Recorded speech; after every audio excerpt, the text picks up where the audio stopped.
Well, I want to start first by saying good morning to our Facebook Live family. Well, I stopped the music.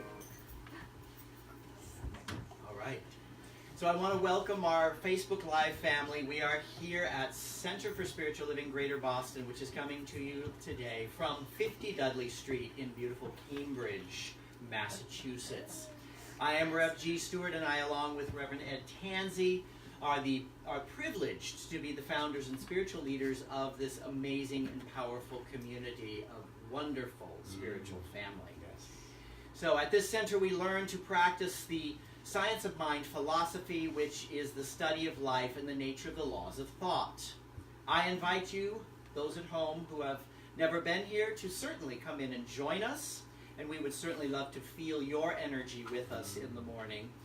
If you're unable to do that, we welcome you to go to cslboston.org to find out more about our spiritual family, this phenomenal philosophy called the science of mind, and to see how our community can serve you and how we can serve, or how you can serve our community. If this is where you are spiritually fed by our message, you can include us in your prosperity circulation by tithing the practice with our tax-deductible communication through our online website portal.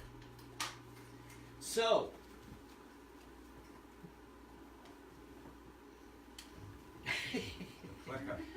the sacred clicker. So as we know, this year we have actually been following the 100 Years of Science of Mind, which is the year's theme for CSL. This month is prosperity, abundance, wealth, which is our theme for this month in October. My talk this morning is actually around substance and supply, or the law of opulence. Isn't that great? Say it again. Yeah. Substance and supply, or the law of opulence, you know, and I love that. Ernest Holmes had such a consciousness of opulence. You know, so it's that's what we're stepping into. We can't live small and call ourselves the divine expression. You know what I'm saying? So it's very important that we live our lives fully, however that is. All right? So, many times you'll hear me say in my prayers that God, or the divine, is the source and supply of all that exists. Anybody hear that when I do my treatments up here, right? We hear that? All right? So this morning, you know, I want to come from this understanding that there is only one power in the universe, and that this power is the only power that exists. It is the infinite universal mind of the divine. Not two powers, but only one.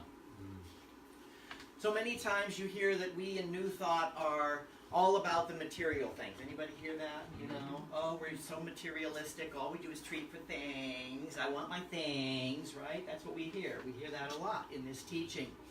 And that's because many times people are first attracted to our teaching through the law of attraction, which is very much about just material things.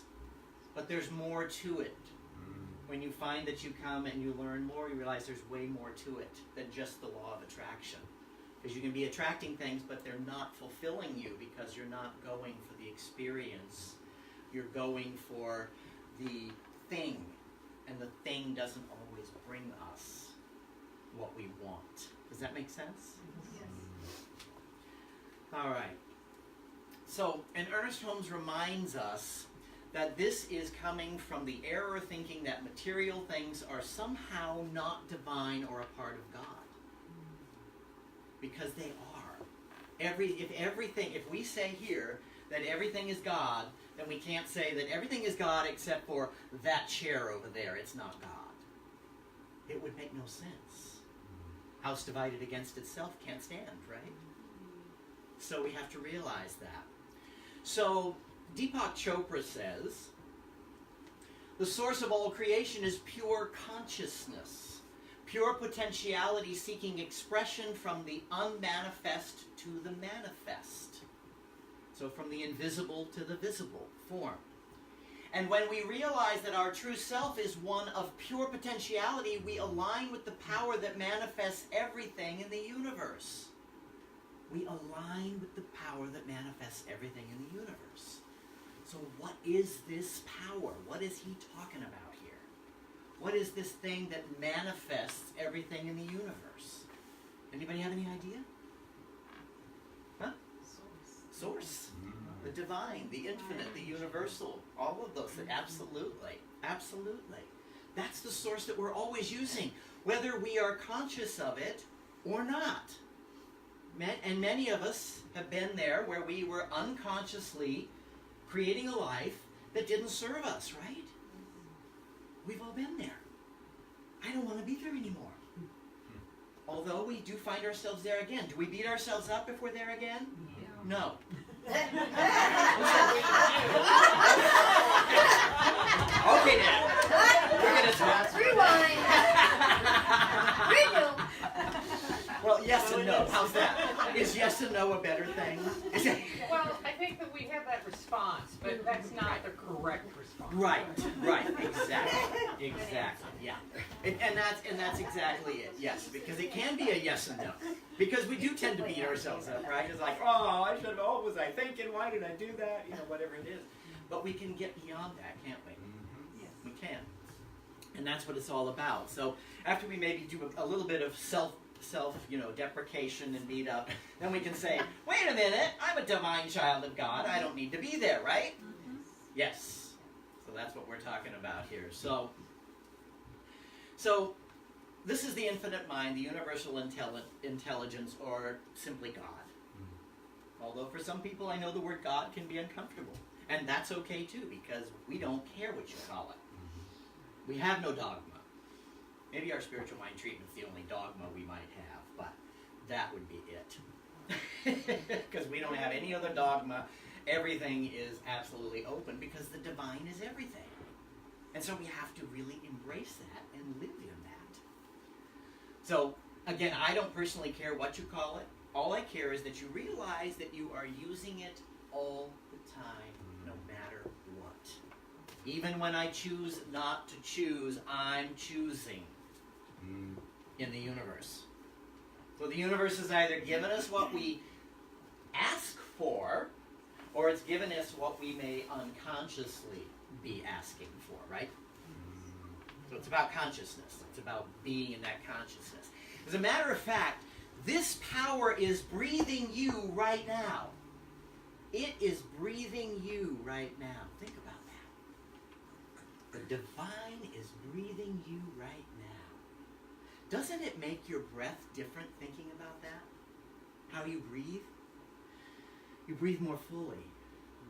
You don't breathe shallow. See, when I breathe for myself, sometimes I breathe shallow. Anybody do that? But if you're breathing for the divine, what does it make you do? It makes you breathe deeper. Because you feel like you're sustaining something more than just yourself, which is exactly what we're doing all the time. So here we are talking about becoming aware that we are using this power and using our minds to create a better world, not only for ourselves, but for everyone, right? Like the vision of Centers for Spiritual Living is creating a world that works for everyone and all of creation. That means that I need to be responsible in my personal desires or my use of the law of attraction. Am I thinking about all things? Or am I thinking about just myself? If it's selfish, it's usually going to come back and bite me in the butt. Anybody ever had that happen? Mm-hmm. Oh yeah, this is what I absolutely have to have, right? And it's like, ooh, I didn't think about that. Right? So it always comes back to us. So Ernest Holmes tells us in Living the Science of Mind, thank you, there cannot be the slightest question but that the divine will is toward giving us what we want in the way in which we want it, provided we first have complied with the divine will, which is harmony, peace, love, goodness, truth, and beauty. So if my desire is missing one of those ingredients, is it necessarily good for me and everyone? Right? It's not. So that's the divine will. The divine will isn't suffering. Let's get over that one, right? You know, the vow of poverty. We don't do that here. Because that is not the divine will. If I am an expression of God, as is each one of you, then why would it withhold anything from me or each one of you? Why would it withhold from itself? That's the thing. You got to think about those things. It's important to realize that. So, what we are doing is using the principle of substance and supply, or the law of opulence. And this actually came from Living the Science of Mind. That's what this week's talk is based upon. And that's actually the title of that section. And it's a great section. I've read it 3 or 4 times, and it just, every time I read it, I catch something new in it. It's only like 3 pages of the book, but there's so much. It's so rich. And Ernest Holmes has so many things to waken us up, in the world.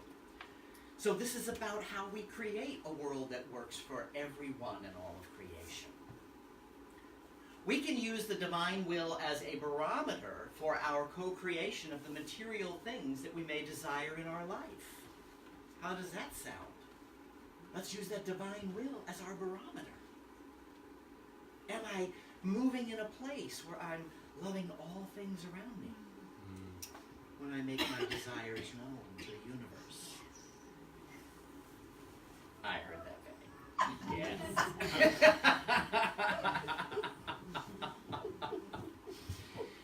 So why do I want to use the divine will as a part of my co-creation with the divine? Anybody have any ideas? Unity, oneness, the divine will is Because it works. Because it works. I love that. Yes. It works. No limit. And we're either working it or it's working us, right? Yeah.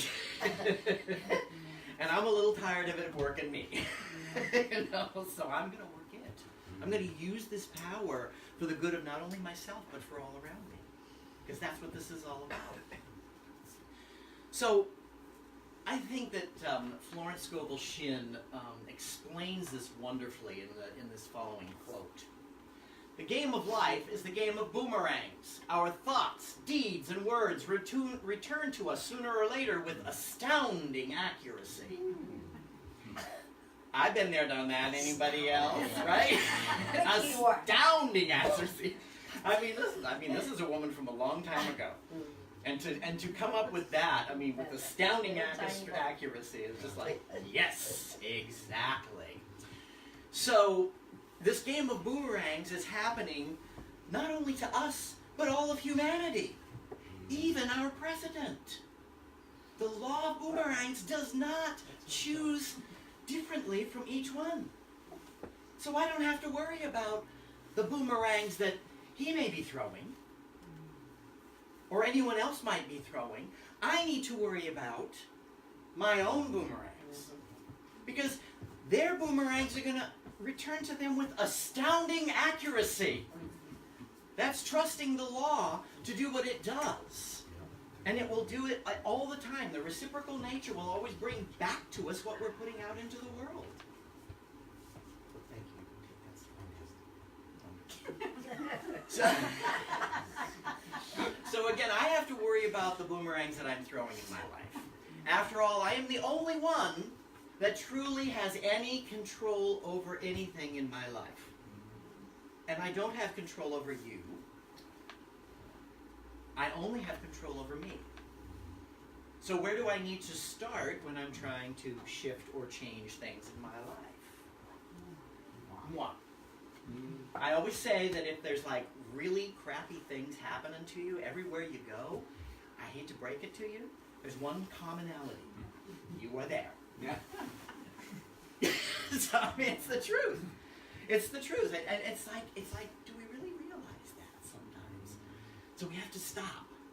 Stop letting us get sucked into the outer world of events or what I have no control over, and I need to do my inner work and do my place and center myself and say, this is what I want from the law of opulence. I want humanity to love everyone with no exceptions. That's tough. Ernest Holmes said in the Sermon by the Sea, which was his last sermon at Asilomar, he said, show me someone who is against nothing and for everything. And that's what we need to be. Because if I'm against something, what am I doing? I'm giving it energy. So I need to know what I'm for and show up for that. We've seen a lot of that in this nation lately. Protests and things like that, but they were for what they were for, not what they were against. Because you don't want to give power to the things you're against. It's not going to help you. You want to be what you're for, so that's what the whole thing is. And again, I think when we're talking about these boomerangs, we need to remember that the boomerangs need to be the boomerangs of harmony, peace, love, goodness, truth, and beauty. Would you agree? Yes. These are the boomerangs I want to throw into the world, because that's what I want to come back to me. I've had enough of them hit me in the head that I didn't want. I still got the bruises here and there, I think, from those things I've thrown out there that came back and I'm like going, oh my God, what was I thinking? But we've all been there. We've all done that. And we can't beat ourselves up about it. We just start anew. You can always start anew. Isn't that awesome? There's always the opportunity to begin again. Because there is no divine forgiveness. Forgiveness is about us clearing the energy so that we can get back into the now. Because if I'm in unforgiveness, I am not in the now. I am in whatever it was that was in the past that's holding my energy. Right? It's not about who you're forgiving. It's about you stepping back into the now. And who wants to live in the now? Right? Because it's the best time to be. It's actually the only time to be when we think about it, right? So this is the awesomeness of it. So by doing this, I am specializing the principle of substance and supply. I'm actually doing that. I'm building my mental equivalent from where I am now to where I want to be. Let me say that again. I'm building my mental equivalent from where I am now to where I want to be. And we're doing that all the time if we take the time to remember to do it. Right? And we do that through our spiritual practices. Would you agree? Because those are the things that help keep us in alignment. So, and it's important to remember that there is no big or little in the divine. Do you think God thinks the cosmos were way more difficult to create than an ant? Think about it, right? But we do that, don't we? We put ourselves in that place thinking, oh, this is too big for God. My brother David, who is a minister, Presbyterian minister, retired, he said to me once, he says, you just can't keep God busy all the time for parking spaces. And I said, you want to bet? I can do that. It's infinite. It's the universal infinite energy. Why can't I use it for the parking space or the fabulous new land yacht that we bought? Right? I can use it for all those things. And so we use it for that. Right? Yes. the land yacht, baby. Of which Travis has been in. Yes. You have experienced the land yacht, and Reverend Valerie has experienced the new land yacht. So this is what it's about. It's the law of opulence. God withholds nothing. It withholds nothing. It is our thinking that limits the law of opulence. Believing some of those things, and sometimes we don't realize the things we're believing, right? Until you start looking at it and you're going, wait a minute, when did I buy this idea of the vow of poverty? Because I don't have to live that way. I glorify the divine by living full out. Doesn't mean you live on credit cards or go beyond your means, but it means living full out. That means in full joy, in full peace, in full physical perfection, as best we can bring it forward.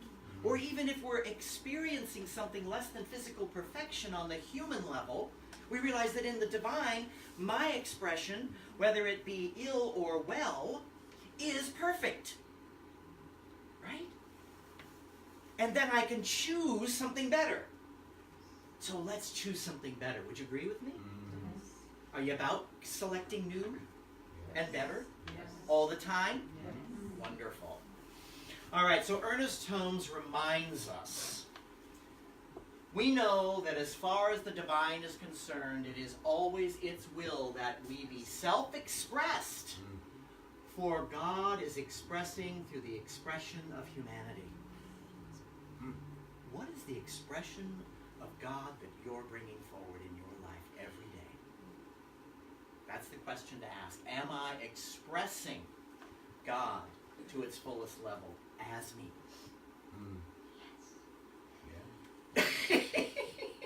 You're just having a good time out there, Penny. You're having way too much fun, girl. So are we up for that? Yep. So together, by using these principles, we are empowering a world that works for all. Would you agree? Yes. Right? Yes. Our beloved friend, Rev Trish, just sent me a copy of a sign that she is actually doing in her center, and I love this. It's a sign that says, I vote for a world that works for everyone and all of creation. And she said you can put it in your yard anytime you want. Would you guys like that? Yes. Wouldn't that be awesome? We'll talk to her about it and we'll get it, because it's a sign that you can put up in your grass out on your front yard. Can I tell you what? What a consciousness we're setting with that, right? You know, is it working for everyone and all of creation? That's when I cast my vote. It's from that place. All right. So, will you join with me in this work and be of service to all of humanity? Yes. All right. Then let's just do it. Namaste.